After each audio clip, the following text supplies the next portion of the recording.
If you're experiencing frequent crashes while playing Fortnite, there are several steps you can take to troubleshoot and resolve the issue. Follow these steps to help improve your gaming experience. Step 1. Update your graphics drivers. Make sure your graphics card drivers are up to date. Visit the manufacturer's website, NVIDIA, AMD, or Intel to download and install the latest drivers for your specific graphics card. Step 2. Verify game files. Open the Epic Games launcher, go to your library, click on the three dots next to Fortnite, and select Verify. This process will check for any corrupted or missing game files and replace them. Step 3. Adjust in-game settings. Lower your in-game graphics settings to reduce the strain on your system. Navigate to the settings menu in Fortnite and adjust options like resolution, shadows, and textures to low levels. Step 4. Check system requirements. Ensure your computer meets the minimum system requirements for Fortnite.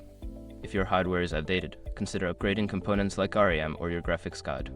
Step 5. Disable background applications. Close unnecessary applications running in the background that may consume system resources. This includes web browsers, streaming software, and other games to free up memory and processing power for Fortnite. By following these steps, you should be able to reduce or eliminate crashing issues while playing Fortnite. If problems persist, consider reaching out to Epic Games support for further assistance.